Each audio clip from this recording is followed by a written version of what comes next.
네, 여러분 반갑습니다. 큐스타디 권태원 선생입니다. 자, 오늘 여러분 교재에 나와 있는 정적분의 우리가 정의에 대해서 우리가 한번 살펴보도록 하겠습니다. 자, 우리가 지난 시간까지 부정적분에 대해서 살펴봤는데, 이제 오늘은 이제 정적분하고 이제 부정적분이 어떠한 관계가 있는지를 이제 우리가 한번 이제 살펴볼 거랍니다. 자, 그래서 우리가 일단은 정적분의 정의가 무엇인지 요것을 이제 우리가 오늘 정확하게 한번 공부를 한번 해보겠습니다.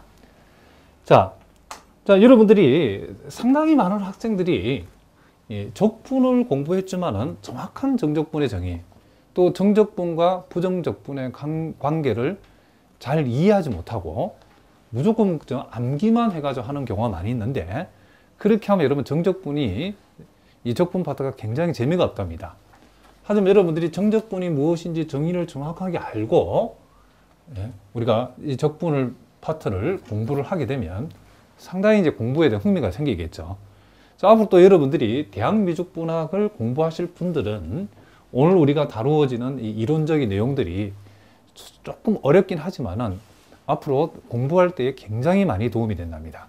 자, 그래서 앞으로 수학을 전공할 분이 아니더라도 여러분들이 대학미적분학을 공부해서 나중에 뭐 공업수학이라든가 공대 쪽 공부를 하실 분들은 요 각별히 신경 써주시면 되고, 상대 쪽으로 가서 공부하실 분들은 전체적인 이 정적분의 정의의 흐름을 이해하는 정도로 너무 깊이 들어가지는 말고, 그렇지만 이제 수학과라든가 공대 쪽으로 가기 위해서 앞으로 대학미적분학을 공부해야 될 분들은 좀 각별히 신경을 써서 공부를 하시면 좋겠답니다.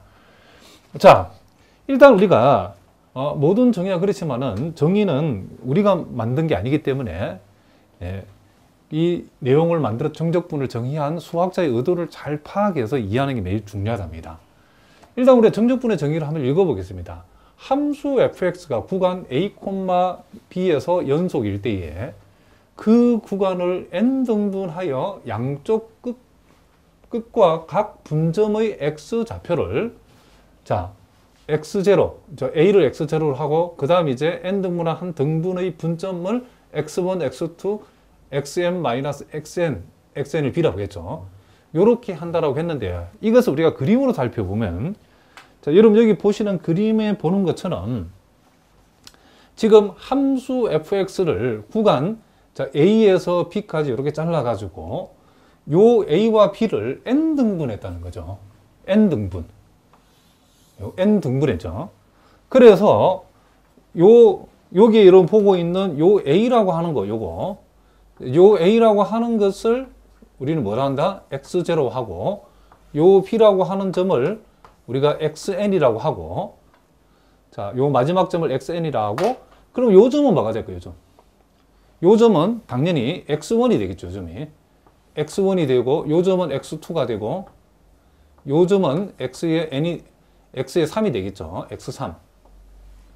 자, 이런 식으로 해가지고, 자, 그럼 요 점은 뭐가 된다? x의 n-1이 되겠죠. 이 마지막 점이 xn이고 시작하는 점이 x0이기 때문에 이렇게 했다는 거죠.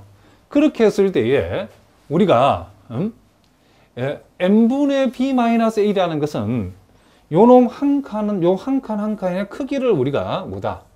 요놈 한 칸의 크기가 바로 n분의 b-a가 되겠죠. 왜냐하면 요 a에서 b까지 요 간격의 길이가 b-a인데 그것을 n으로 나누었으니까 요 한 칸의 길이가 n분의 b-a가 된다. 그런 얘기를 합니다. 자, 그것을 우리가 델타 x다.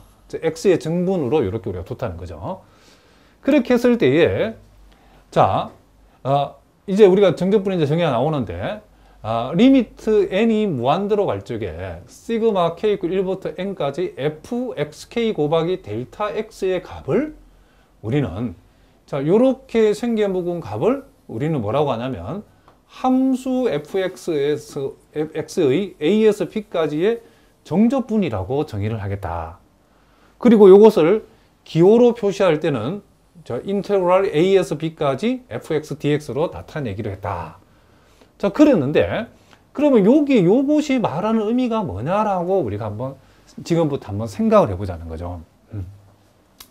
자, 요놈 하나하나가 자, 요것이 의미하는 바가 뭔지를 이제부터 선생님이 한번 설명을 한번 해보려고 한답니다. 자, 일단 우리가 요 부분, 요 부분을 우리가 한마디로 말하면 직사각형의 넓이들의 합이다라고 얘기할 수 있다는 거죠. 자, 왜 요 부분이 직사각형의 넓이들의 합이라고 얘기할 수 있냐라고 하면, 자, 우리가 요 A와 B를 이렇게 A와 B 사이 요 길이를, 즉 B-A만큼을 N등분 해가지고 이와 같은 넘버를 X1, 이 분점들을 X0, X1, X2, X3부터 Xn-1, Xn까지라고 표시를 했을 때에, 자, 요 등분된 요 하나하나의 길이를 가로의 길이로 하고, 그리고 X1의 지금 이 함수값이 이만큼, X1을 요 함수 fx 대입한 했을 때에 X1의 함수값을 세로의 길이로 하는 직각사각형, 그리고 또 요만큼을 가로로 하고 x2를 대입했을 때에 요 함수 fx 대입했을 때 그 함수값, 즉 이만큼을 세로로 하는 직각사각형, 또 x3을 여기다 대입했을 때 나타나는 함수값만큼을 세로로 하는 또 이와 같은 직각사각형, 이런 식으로 직각사각형, 이렇게 n개의 직각사각형을 만들어서 몽땅 더하게 되면 그것이 요 부분을 나타낸다, 이런 얘기를 합니다.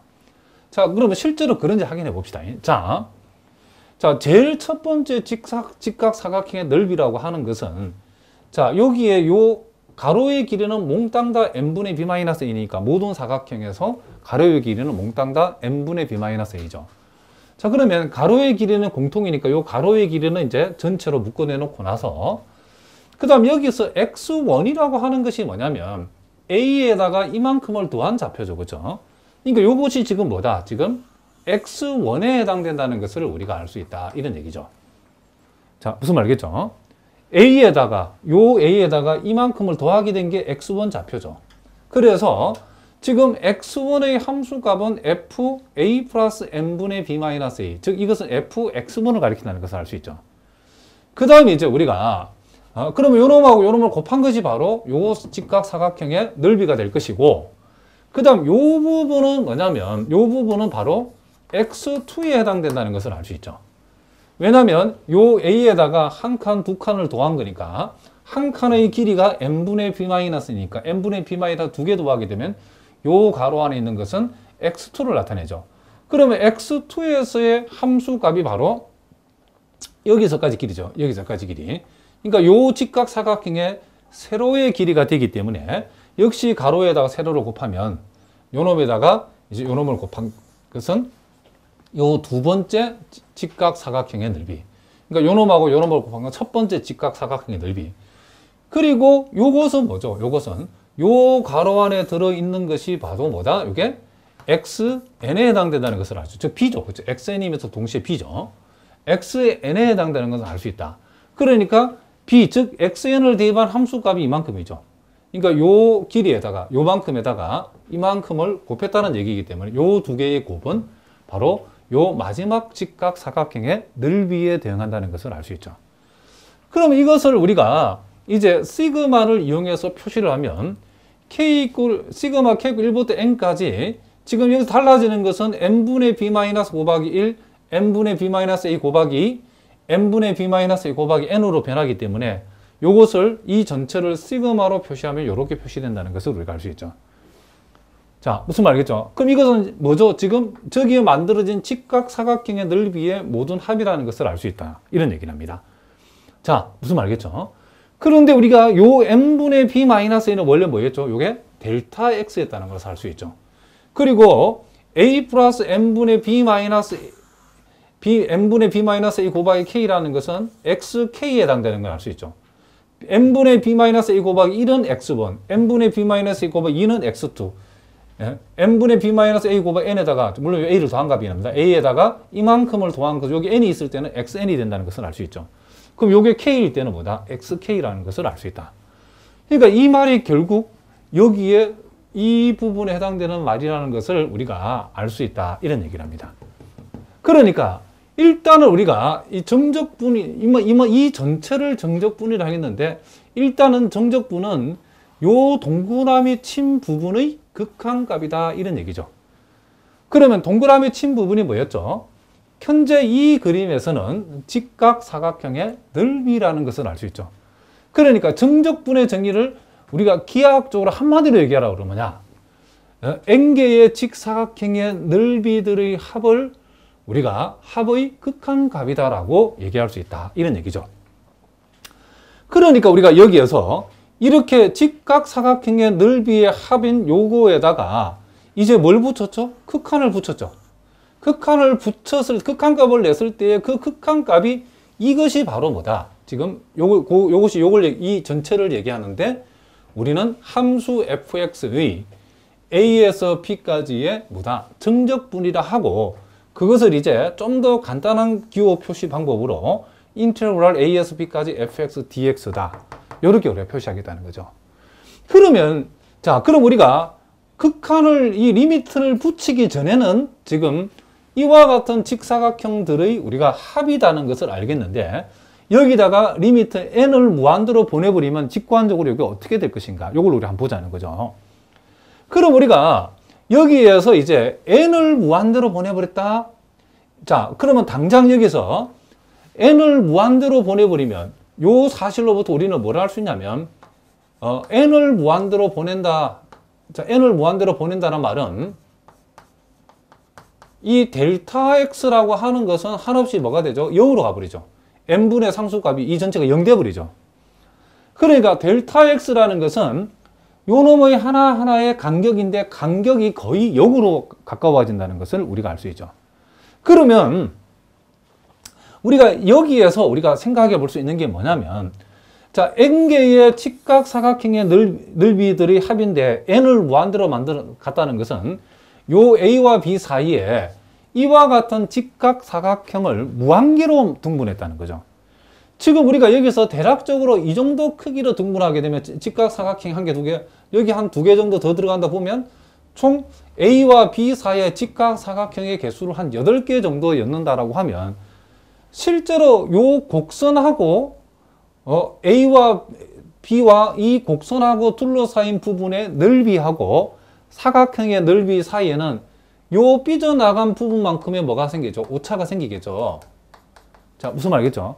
그런데 여러분들 이 사각형의 개수를 만약에 여기다가 100개를 만들어 집어넣으면 그러니까 요 가로의 길이를 매우 작게 하면 요 삐져나가는 부분이 점점 작아지겠죠. 그죠? 만약에 A와 B 사이에 극한을 우리가 개념을 도입한다 그러면 A와 B 사이의 직각사각형의 개수를 만약에 무한개를 집어넣어 버린다라고 하면 어떤 일이 벌어지죠?